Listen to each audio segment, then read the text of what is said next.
Mister Sharada സീരിയലിൻ്റെ latest എപ്പിസോഡിൻ്റെ റിവ്യൂയിലേക്ക് എല്ലാവർക്കും സ്വാഗതം. അങ്ങനെ ശാലിനി രോഹിത്തിനോട് ചോദിക്കണേ, രോഹിത്ത് ഡോക്ടർ എന്താ പറഞ്ഞത്?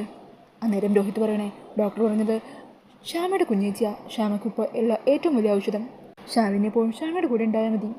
ഇപ്പോൾ ദാ ഡോക്ടർ പറഞ്ഞത് സത്യമായിട്ട് വന്നിരിക്കുക. ശാലിനിയെ കണ്ടപ്പോൾ തന്നെ ശ്യാമയുടെ മുഖത്ത് പ്രകാശം കണ്ടില്ലേ? അല്ല, മരുന്നൊക്കെ തന്നിട്ടുണ്ട്, പക്ഷേ ശ്യാമ ഇതുവരെ ഒന്നും കഴിച്ചിട്ടില്ല. ഇന്നലെ മുതൽ ജലപാനം പോലും ഇല്ലായിരുന്നു. രോഹിത്ത്, എന്നാ ഭക്ഷണം ഒന്നെങ്കിലും എടുക്ക്, ഞാൻ ശ്യാമക്ക് കൊടുക്കാം. അതാ കുറച്ചും മുമ്പത്തെ കഞ്ഞിയാ, ഇപ്പോഴും ചൂടുണ്ട്. അങ്ങനെ പറഞ്ഞത് ശാലിനി കൊടുക്കുവാണ്. ശാലിനി അങ്ങനെ ശ്യാമ കരികിലിടുന്ന കഞ്ഞി ശ്യാമക്ക് വായിൽ വെച്ച് ഇങ്ങനെ കോരി കൊടുക്കുവാണ് കേട്ടോ. ഈ സമയം മുഖത്താവുന്നതൊക്കെ ശാലിനി തൻ്റെ സാരി കൊണ്ട് തന്നെ ഒപ്പിയെടുക്കുവാണ്.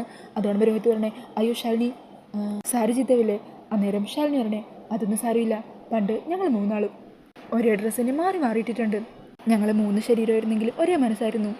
ഞങ്ങൾ 3 പേരും കൂടി പാറക്കെട്ടിലോ കുളക്കരയിലോ അങ്ങനെ അപകടത്തിൽ ഏതെങ്കിലും സ്ഥലത്ത് പോയാൽ 3 ആളും കൂടി കൈകോർത്ത് പിടിക്കും.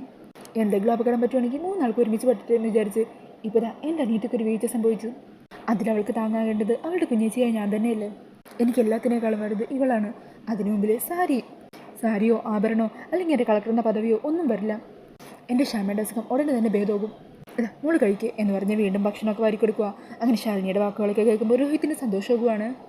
പിന്നീട് കാണിക്കുന്നത് താഴെ സന്തോഷത്തിലിരിക്കുന്ന വിഷ്ണുവിനെയാണ് കേട്ടോ. ഈ സമയം വിഷ്ണുവിൻ്റെ അരികിൽ കാർത്തികേയ ഉണ്ടാകും. അന്നേരം വിഷ്ണു ചോദിക്കണേ, കാർത്തികേ, ഇയാൾക്ക് എന്ത് തോന്നുന്നു ശാലിനി ഇവിടെ തിരിച്ചു വന്നതിനെക്കുറിച്ച്? അന്നേരം കാർത്തിക പറയണേ, അങ്ങനെ പ്രത്യേകിച്ചൊന്നും തോന്നുന്നില്ല. അങ്ങനെ പറയുമ്പോൾ കാർത്തികയുടെ ഉള്ളിൽ വല്ലാത്തൊരു ഭയമുള്ള പോലെ വിഷ്ണുവിന് തോന്നുക. അത് കേട്ടിട്ട് വിഷ്ണു ചോദിക്കണേ, അല്ല എന്ത് പറ്റി? എന്താ തൻ്റെ മുഖത്തൊരു ഭയവും പരിഭ്രമമൊക്കെ പോലെ? ഒന്നുമില്ല.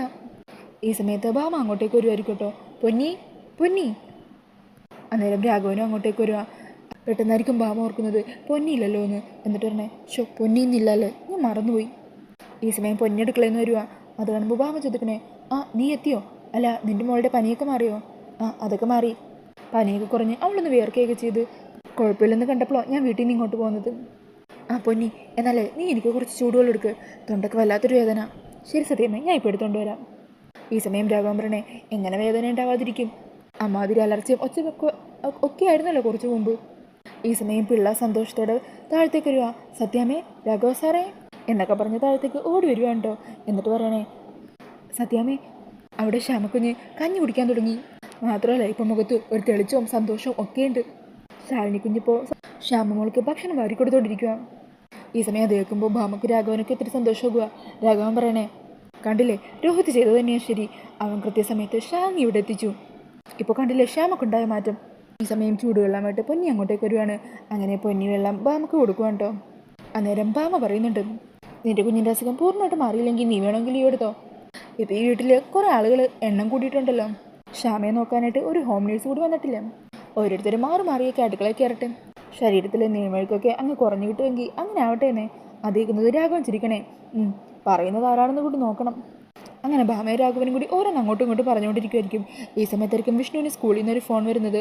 അങ്ങനെ ഫോണിലൂടെ പറയുന്ന വാർത്ത കേട്ടിട്ട് വിഷ്ണു ആകെ ഷോക്കാകുക.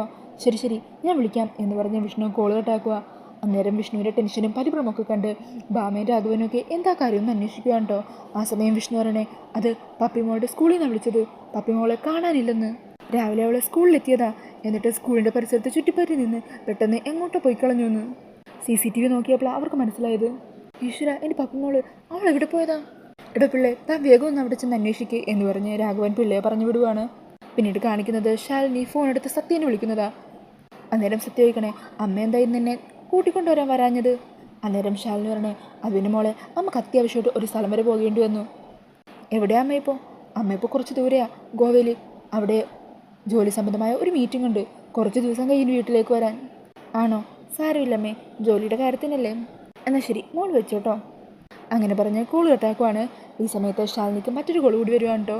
അത് സരോജ മെമ്പർ ആയിരിക്കും. അങ്ങനെ പപ്പിയുടെ കാര്യം പറയാനാണ് വിളിക്കുന്നത്. അങ്ങനെ മെമ്പർ പറയുന്ന വാക്കുകളൊക്കെ കേട്ട് ശാലിനി ഞെട്ടിപ്പോകുവാണ് കേട്ടോ. എന്നിട്ട് ശാലിനി പറഞ്ഞേ, ശരി ഞാൻ ഉടനെ അങ്ങോട്ടേക്ക് എത്താം എന്ന് പറഞ്ഞ് കോൾ കട്ടാക്കി ശാലിനി വേഗം തന്നെ അവിടെ നിന്നും പോകുവാണ്. പിന്നീട് കാണിക്കുന്നത് ഭിക്ഷ എടുത്തൊക്കെ കഴിഞ്ഞ് പപ്പിമോളും വേറെ 2-3 കുട്ടികളും ഉണ്ട്. അവരെല്ലാം ഭിക്ഷ എടുത്ത പൈസയുമായിട്ട് കാളിയമ്മയുടെ ക്ഷേത്രത്തിന് മുമ്പിൽ വന്ന് നിൽക്കുവാണ്. എന്നിട്ട് പപ്പി പറയണേ, എൻ്റെ അമ്മയുടെ അസുഖം മാറാൻ വേണ്ടി പറഞ്ഞതുപോലെയുള്ള എല്ലാ വഴിപാടും നടത്തിയിട്ടുണ്ട്. ചെയ്ത ദോഷങ്ങളെല്ലാം പറഞ്ഞിട്ട് എല്ലായിടത്തു നിന്നും ഭിക്ഷ മേടിച്ച് ആ കിട്ടിയ പൈസ ഭണ്ഡാരത്തിലിടാൻ വന്നിരിക്കുക. കാളിയമ്മ എൻ്റെ പ്രാർത്ഥന കേൾക്കണം. എൻ്റെ അമ്മയുടെ അസുഖം മാറ്റി തന്നെ. അമ്മയുടെ അസുഖം മാറണമെങ്കിൽ കുഞ്ഞേച്ചി വരണമെന്നാണ് പറയുന്നത്. കുഞ്ഞേച്ചിയെ എത്രയും പെട്ടെന്ന് വീട്ടിലെത്തിക്കണം. ഇതെല്ലാം കണ്ട് സരോജയോട് മാറി നിൽക്കുന്നുണ്ടാവും. ഈ സമയത്ത് ശാലിനിയും അങ്ങോട്ടേക്ക് എത്തുവാൻ കേട്ടോ. അങ്ങനെ ശാലിനിയും ആ കാഴ്ച കാണുമ്പോൾ വല്ലാതെ സങ്കടത്തോടെ നോക്കി നിൽക്കുക. എന്നിട്ട് പറയണേ, എന്താ മെമ്പർ ഇതൊക്കെ? അന്നേരം മെമ്പർ പറഞ്ഞേ, കുട്ടികളുടെ ഒരു വിശ്വാസമല്ലേ, അതങ്ങനെ തന്നെ നടക്കട്ടെ എന്ന് വിചാരിച്ചു. എന്നാലും ഭിക്ഷയുടെ നോക്കി നിരോധിച്ചതല്ലേ. എങ്കിലും നമ്മുടെ സമൂഹത്തിൽ ഇപ്പോഴും അതൊക്കെ ഉണ്ടല്ലോ മാഡം. മാത്രമല്ല പപ്പമോള് ഇങ്ങനൊരു കാര്യം ചെയ്യുന്നു എന്ന് പറഞ്ഞപ്പോൾ ആ കുട്ടികളും കൂടി അതൊക്കെ ചൈന കോളനിയിലെ കുട്ടികളാണ്. അവരിപ്പോൾ അനുഭവിക്കുന്ന ഈ സൗകര്യങ്ങളുടെയൊക്കെ കാരണം മാഡം കൊടുത്ത ഭിക്ഷയല്ലേ. അപ്പോൾ അതിന് പകരമായിട്ട് അവരെന്തെങ്കിലും ചെയ്യണ്ടേ? അന്നേരം ശാലിനി പറഞ്ഞേ, മെമ്പർ ഇതെന്താ പറയുന്നത്? അതൊന്നും അവർക്ക് ദാനമായിട്ട് നൽകിയതല്ല. അതൊക്കെ ആ കുട്ടികളുടെ അവകാശങ്ങളും അധികാരങ്ങളുമാണ്. മാഡം വാ, നമുക്ക് അങ്ങോട്ട് ചെല്ലാം. അങ്ങനെ ശാലിനിയും സരോജവും കൂടി അവരുടെ അരികിലേക്ക് ചെല്ലുവാൻ കേട്ടോ. ഈ സമയം പപ്പിമോള് കാളിയമ്മന് മുമ്പിൽ പ്രാർത്ഥിച്ചുകൊണ്ടിരിക്കണേ, എൻ്റെ അസുഖം പെട്ടെന്ന് മാറ്റി തന്നെ അമ്മയുടെ കുഞ്ഞേച്ചിയെ എത്രയും പെട്ടെന്ന് വീട്ടിലെത്തിക്കണേ. സത്യാമ്മ കുഞ്ഞേച്ചി വരുമ്പോൾ ദേഷ്യപ്പെടാതെ വഴക്കിടാതെ കുഞ്ഞേച്ചിയെ വീടിനകത്തേക്ക് കയറ്റണേ.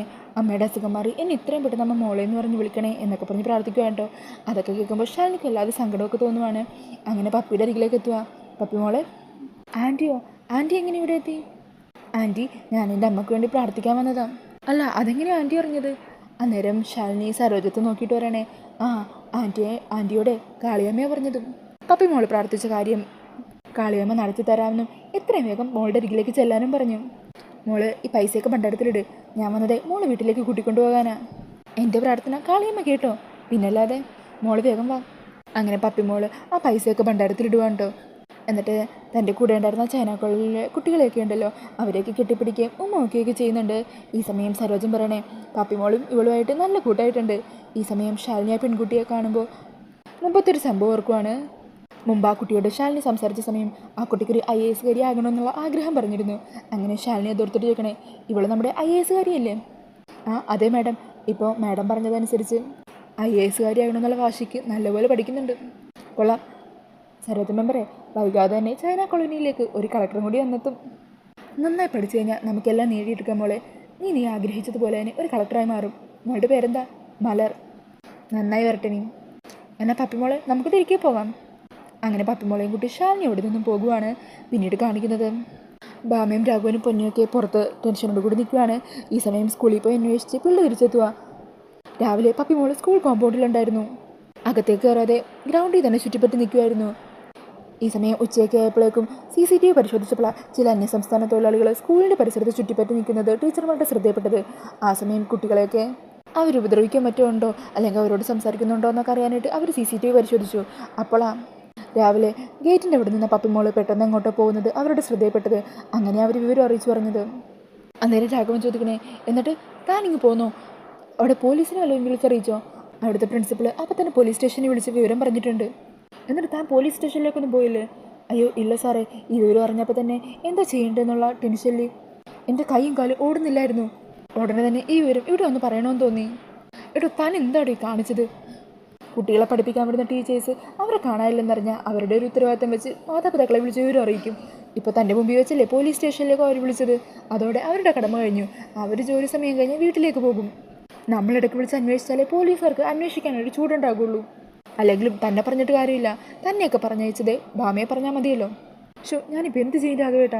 വിഷ്ണുവിനാണെങ്കിൽ കാലിന് വയ്യ, രോഹിത്താണെങ്കിൽ ഷാനുവിൻ്റെ അരികിലായിരിക്കുന്നത്. ഇപ്പോൾ എന്ത് ചെയ്യാനാ ഞാൻ? അദ്ദേഹം രാഘവൻ പറഞ്ഞേ, ഭാമേ ഇത് കൈവിട്ട കളിയാ. അന്യസംസ്ഥാന തൊഴിലാളികളുടെ കയ്യിലെങ്ങാനും കൊച്ചിനെ കിട്ടിക്കഴിഞ്ഞാൽ പിന്നെ എത്രയും പെട്ടെന്ന് തന്നെ ഈ സംസ്ഥാനം കടന്നു കളയും. അത് കേട്ട് ഭാമ പേടിക്കുക. അയ്യോ രാഘവേട്ട എന്ത് ചെയ്യും? അങ്ങനെയാണെങ്കിൽ ഞാൻ ഇപ്പോൾ തന്നെ വിഷ്ണുവിനെ രോഹിത്തിനെയും കൂട്ടി അന്വേഷിച്ചിറങ്ങട്ടെ. അന്നേരം രാഘവൻ പറഞ്ഞേ, എൻ്റെ ഭാമേ നീ കൂട്ടിയത് കൂടില്ല. ചോക്കുമലയിൽ ചോക്ക് വെച്ചിട്ട് അത് അന്വേഷിച്ച് നടന്നു എന്ന് പറഞ്ഞ അവസ്ഥയായിപ്പോയല്ലോ ഇവിടെ. എൻ്റെ ഭാമേ, ഒരു ജില്ലാ കളക്ടറല്ലേ അകത്തിരിക്കുന്നത്. ശാലിനി ഒന്നും വിളിച്ചു പറഞ്ഞാണ്ടല്ലോ. പോലീസുകാരെല്ലാവരും കൂടി പപ്പിമോൾ അന്വേഷിച്ച് പെട്ടെന്ന് തന്നെ കണ്ടെത്തും. ഇപ്പോഴെങ്കിലും നീ വാശി വൈരാഗ്യങ്ങളെങ്കിൽ ശാലിനിയോട് ഈ കാര്യം പറയാൻ നോക്ക്. അന്നേരം ഭാമ പറയണേ, എൻ്റെ പപ്പിമോൾക്ക് വേണ്ടി ഞാൻ എന്തു ചെയ്യാം? പൊന്നി, ശാലിനി എവിടെ? ശാലിനിയെ വിളിക്ക്. അന്നേരം പൊന്നി പറയണേ, അത് പിന്നെ സത്യാമ്മേ, ശാലിനി കുറച്ചു മുമ്പ് കാറെടുത്ത് പുറത്തേക്ക് പോകുന്നത് കണ്ടു. പുറത്തേക്കോ? അതെ. ഈ സമയം രാഘവൻ പറയണേ, ഭാമേ ദേ സമയം കളയാനില്ല, എത്രയും പെട്ടെന്ന് ഫോൺ എടുത്ത് ശാലിനിയെ വിളിക്ക്. അങ്ങനെ പപ്പിക്ക് വേണ്ടി ശാലിനിയുടെ സഹായം ചോദിക്കാൻ തയ്യാറായി നിൽക്കുവാണ് കേട്ടോ ഭാമ. അപ്പോൾ അങ്ങനെ നിൽക്കുന്ന ആ ഒരു സീൻ കാണിച്ചുകൊണ്ടാണ് ഇന്നത്തെ എപ്പിസോഡ് തീരുന്നത്. അപ്പോൾ ഈ ഒരു റിവ്യൂ ഇഷ്ടമായിട്ടുണ്ടെങ്കിൽ മറക്കാതെ വീഡിയോ ഒന്ന് ലൈക്ക് ചെയ്യണേ. ഇതുപോലെയുള്ള കൂടുതൽ റിവ്യൂസിനായിട്ട് ഈ ചാനലൊന്ന് സബ്സ്ക്രൈബ് ചെയ്ത് സപ്പോർട്ട് ചെയ്യണേ. താങ്ക്